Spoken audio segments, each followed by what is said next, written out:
Obrigado, Deus eterno, pelo teu amor. Obrigado. Não havia, na nossa perspectiva, nenhuma razão para o Senhor nos amar. Não há nada em nós que seja digno deste amor, mas de uma maneira tão graciosa, e é pela graça mesmo, nós reconhecemos que somos amados por Ti. Obrigado, Senhor, pelo hino que ouvimos e que, ó Pai, nos relembrou quem somos e a quem pertencemos. Ó Deus, nesta hora, nossos corações estão prontos, preparados para ouvir a Tua voz. E que, meu Deus, de uma maneira maravilhosa, o Senhor fale conosco. Não só aqueles que aqui se fazem presentes, mas também, meu Deus, aqueles que acompanham esta transmissão. Todos temos necessidades, mas somente o Senhor sabe quais são, e somente o Senhor pode supri-las. E pedimos que nesta manhã, necessidades profundas sejam supridas pelo Senhor, mediante a Tua palavra, em nome de Jesus. Amém. Permaneçam em pé, por favor. Bom dia a todos, que a graça e a paz do nosso Senhor e Salvador Jesus Cristo estejam com vocês. E eu peço que vocês abram suas Bíblias no livro de Hebreus. Nós vamos ler apenas um versículo. Hebreus capítulo 11, versículo 16.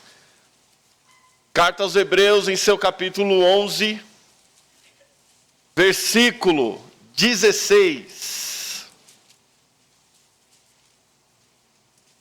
Hebreus já mais para o final da palavra de Deus, mais para o final da Bíblia. Hebreus 11, 16. A palavra do Senhor nos diz o seguinte: mas agora desejam uma melhor, isto é, a celestial. Por isso também Deus não se envergonha deles, de se chamar seu Deus, porque já lhes preparou uma cidade. Podeis sentar. Nós somos o povo de Deus. Tudo o que nós devemos fazer tem que ter como objetivo agradar a Deus. 1 aos Coríntios, capítulo 10, versículo 31, a palavra de Deus nos é clara em dizer que quer que façamos qualquer coisa, devemos fazer para a glória de Deus. Se existe outro motivo pelo qual nós vamos viver que não a glória de Deus, nós estamos errando o alvo. Se nós vivemos pelo nosso trabalho, se nós vivemos pela nossa família, se nós vivemos pelo nosso conforto, nós estamos errando o alvo. Porque nós, como povo de Deus, temos que viver única e exclusivamente para a glória do Senhor. Por isso que o texto de Mateus, capítulo 6, versículo 33 está lá. Buscai primeiro o reino de Deus, e as demais coisas são acrescentadas como consequência. Por isso que o nosso foco, por isso que o nosso objetivo, por isso que a nossa razão de viver deve ser Jesus Cristo, o nosso Senhor, o nosso Salvador. Por isso, irmãos, nós temos que buscar o agrado de Deus. Por isso que nós temos que buscar o prazer de Deus. E o título da mensagem dessa manhã é: o prazer do Senhor no meio do seu povo. Olha o que a palavra de Deus diz. Mas vós sois a geração eleita, o sacerdócio real, a nação santa, o povo adquirido, para que anuncieis as virtudes daquele que vos chamou das trevas para a sua maravilhosa luz. Vós que em outro tempo não erais povo, mas agora sois povo de Deus, que não tinhais alcançado misericórdia, mas agora alcançastes misericórdia. 1 Pedro 2, 9 e 10. A palavra de Deus é enfática em dizer que o povo de Deus deve viver em função deste Deus maravilhoso. E eu pergunto: o Senhor tem sentido prazer pela minha vida? É uma pergunta que nós devemos nos fazer. Será que Deus tem sentido prazer estando no nosso meio? Porque o destaque que o texto de Hebreus capítulo 11 dá é importante. Veja, versículo 6 do capítulo 11. Ora, sem fé é impossível agradar-lhe, porque é necessário que aquele que se aproxima de Deus creia que Ele existe e que é galardoador dos que o buscam. E o capítulo 11 traz uma lista destes que viveram pela fé, destes que colocaram a fé em primeiro lugar na sua vida. Porque é o que a palavra de Deus diz: sem fé é impossível agradar a Deus. Mas não é, meus queridos irmãos, uma fé apenas dita, é uma fé que vem com ações.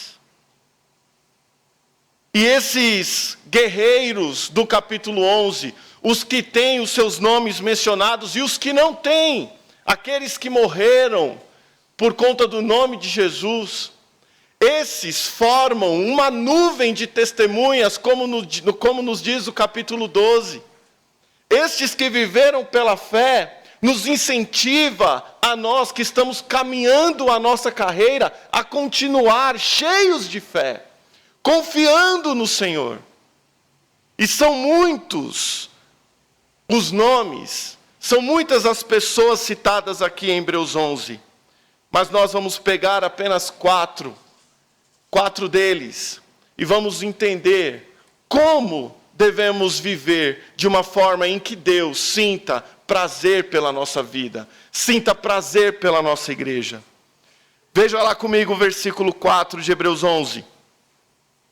Pela fé, Abel ofereceu a Deus maior sacrifício do que Caim, pelo qual alcançou testemunho de que era justo, dando Deus testemunho dos seus dons, e por ela, depois de morto, ainda fala. O prazer de Deus em estar no nosso meio passa em primeiro lugar por fé e excelência. O que significa a palavra excelente? É aquilo que está acima de tudo. É aquilo que é muito superior. Em Gênesis 4:4 está escrito lá que Abel pegou as primícias do seu rebanho e sacrificou a Deus. Ele não pegou a sobra. Ele não pegou aquilo que não servia. Ele pegou as primícias. E o que isso nos ensina? Que a nossa vida deve ter como primazia agradar a Deus. Deve ter como primazia viver pelo Senhor, para o Senhor. E como nós ouvimos através do hino que os nossos irmãos cantaram, Ele deu a excelência por nós, o seu grande e infinito amor. Nós devemos responder com a nossa vida de maneira excelente. Deus não aceita sobras. As coisas devem ser feitas do jeito de Deus. Se você coloca no seu coração o seguinte: eu vou cultuar a Deus, eu vou orar, eu vou ler a Bíblia, eu vou servir a Deus, quando eu não tiver nada mais importante para fazer, é a mesma coisa que você não ter feito nada. Porque Deus é primeiro, e o lugar de Deus na nossa vida deve ser sempre o primeiro. Porque Deus não aceita ser segundo. Se a minha família está em primeiro lugar, eu estou errando o alvo. Porque Abel nos ensina que a fé vem com excelência para o agrado de Deus. Ele deu o melhor pela fé. Entregou o mais excelente. E nós temos o que de mais excelente? A nossa vida. Por isso que ela precisa estar no centro da vontade de Deus em todas as nossas atitudes. Irmãos, Nós devemos viver de forma excelente diante de Deus, com atitudes que glorificam o seu nome. E essas atitudes envolvem um comportamento digno no trabalho, um comportamento digno em casa, um comportamento digno no trânsito, um comportamento digno em tudo. É a nossa vida que deve se apresentar de maneira excelente diante de Deus, e isso é uma atitude de fé. Por quê? Porque as nossas vidas, sendo excelentes diante de Deus, as nossas obras também serão. E Deus terá prazer de estar no nosso meio. Deus se alegrará de estar no nosso meio. Quando eu digo isso, de alegrar, de não se envergonhar, como o texto diz, não é que Deus se envergonha como nós nos envergonhamos muitas vezes. Essa é uma expressão para que nós tenhamos ideia de um sentimento que Deus está tendo. É atribuir a Deus um sentimento humano para que a gente entenda. Não é a nossa vergonha, não é este sentimento. Porque Deus, por mais que em Jesus seja também homem, Deus é santo, santo, santo. Deus é espírito, e nós nunca vamos entendê-lo completamente. Porque se nós entendêssemos a Deus, Ele deixaria de ser Deus. Mas louvado seja Deus pela sua eternidade, pela sua grandiosidade e pela sua santidade.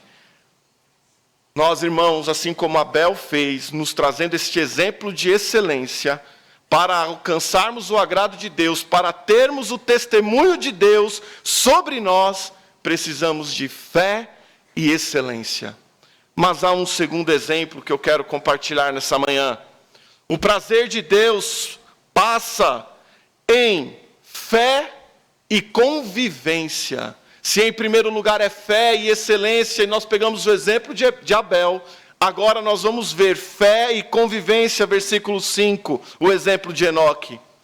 Pela fé, Enoque foi trasladado para não ver a morte, e não foi achado, porque Deus o trasladara, visto como antes da sua trasladação, alcançou o testemunho de que agradara a Deus.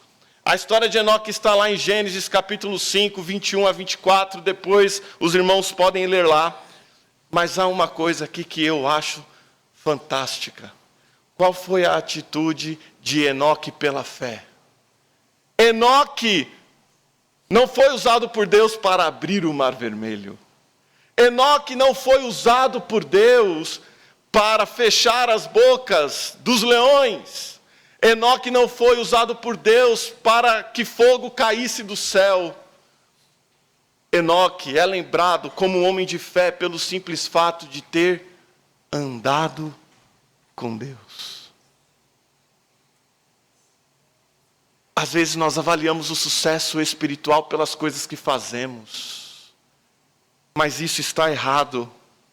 O sucesso espiritual está em andar ou não com Deus. Estar em conviver ou não com o Senhor. Porque lá em Gênesis, capítulo 21, capítulo 5, a partir do versículo 21, está lá escrito: Enoque viveu 300 anos e andou com Deus. No versículo seguinte, Enoque andou com Deus e Deus o tomou para si. 2 vezes essa frase é dita naquele texto. E Enoque andou com Deus. O que Enoque fez de tão expressivo? Andou com Deus. Parece tão simples. Porque o que Deus espera de nós antes das coisas que nós fazemos, irmãos, é que nós andemos com Ele. É que nós tenhamos uma vida de oração, é que nós tenhamos uma vida de leitura da palavra, de comprometimento com a igreja dele, o objetivo de Deus é que nós respiremos a vida espiritual. Deus quer se relacionar conosco intimamente. Porque, deixa eu dizer uma coisa, se a sua vida e se a minha vida se resumem a estar nos cultos presentes, a nossa vida é medíocre, está na média, porque milhões fazem isso. Mas Deus não quer um relacionamento na média conosco, Deus quer um relacionamento íntimo. Eu fico imaginando as conversas que Moisés tinha com Deus todos os dias no tabernáculo. Vamos conversar com o Senhor. Não limitar o nosso relacionamento com Deus a pedir, mas ter um relacionamento tão íntimo com Deus que a gente conte o nosso dia para o Senhor. Conta-se a história de um seminarista que acompanhava um grande pregador e ele tinha uma ideia de que este pregador, quando orava à noite, a terra tremia, luzes piscavam, coisas grandes aconteciam. E o seminarista foi seguir aquele grande pregador. E foi seguir. E entrou no quarto do grande pregador e ficou escondido. Seminarista é uma raça que eu vou falar. E interessante que quando aquele pregador ajoelhou para orar, o menino ficou na expectativa, agora o chão vai tremer. E o pregador disse assim: boa noite, Senhor. Em nome de Jesus, amém.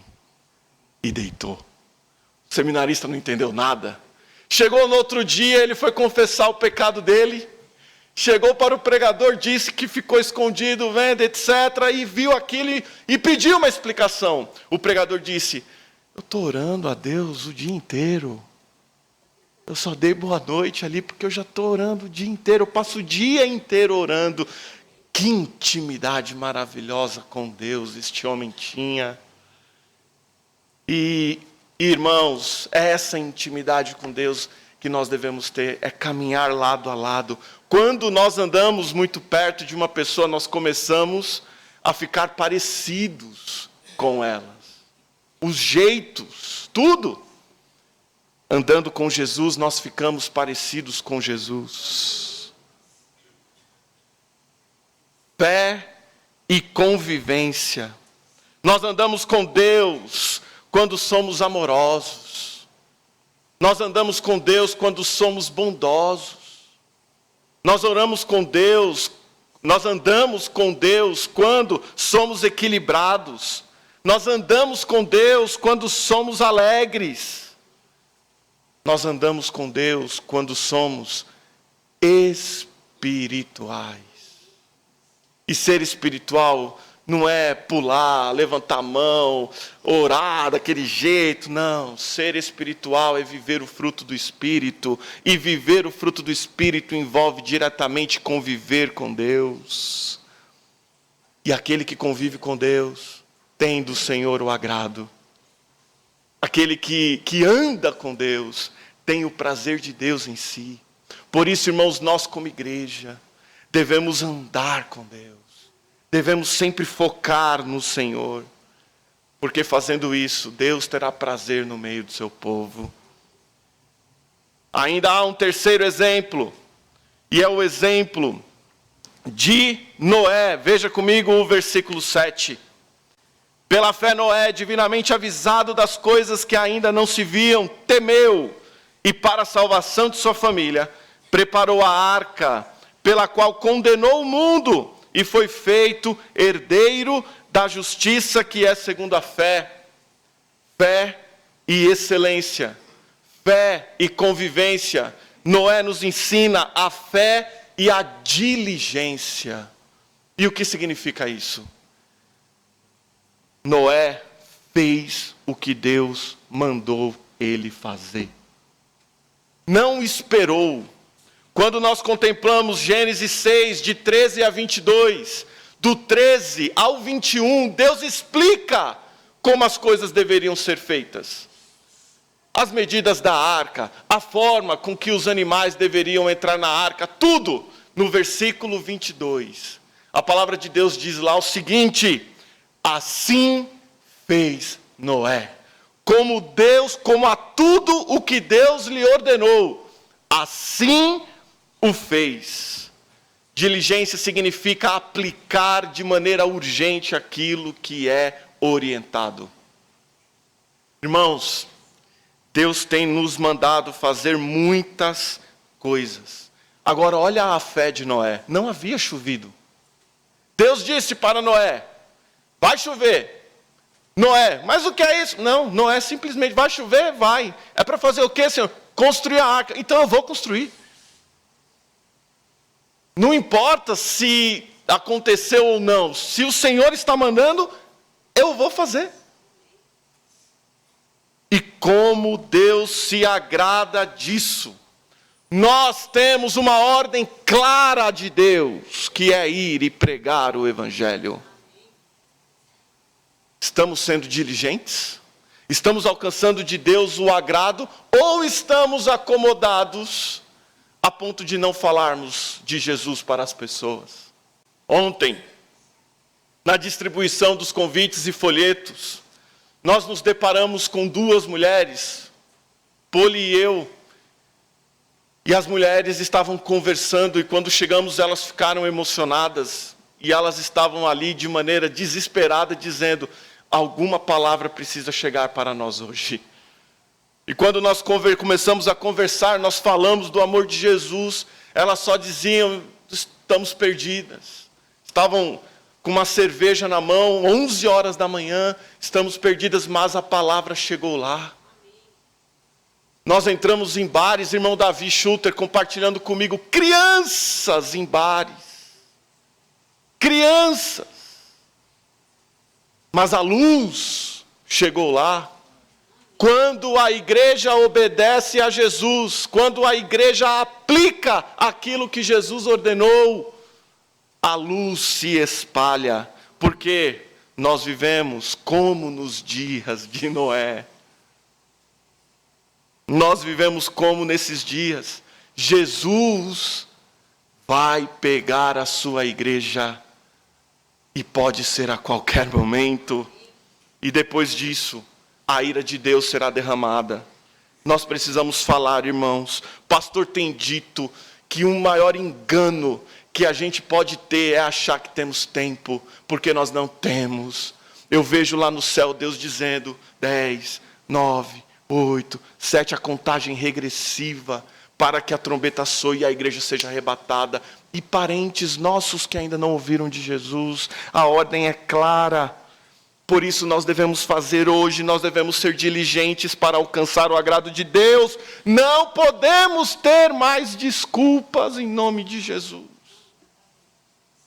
Mas eu sou novo demais, eu sou velho demais. Eu tenho isso para fazer, eu tenho aquilo para fazer, eu tenho aquilo outro para fazer. E como a vida está corrida, não é mesmo?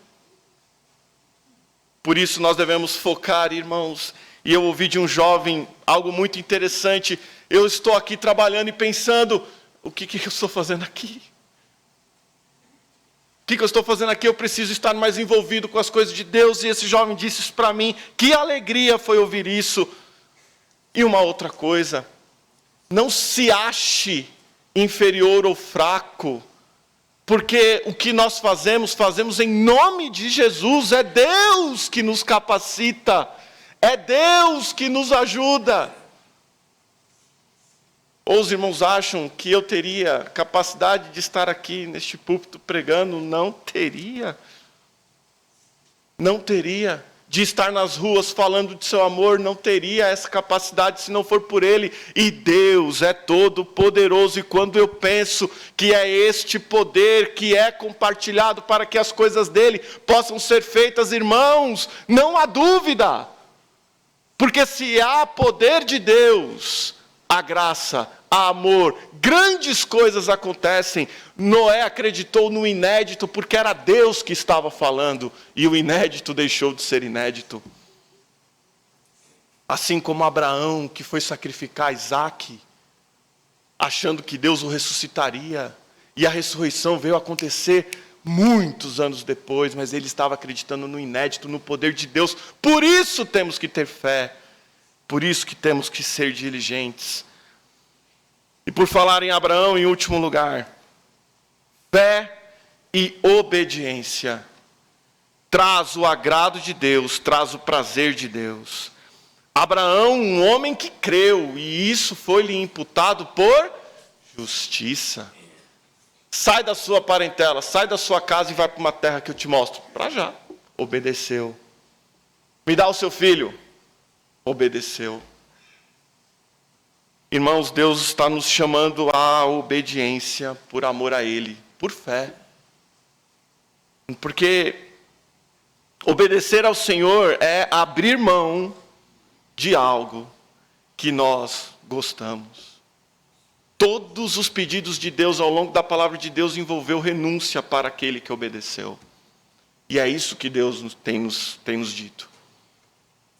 Nós precisamos ter fé e aplicar essa fé obedecendo a Deus.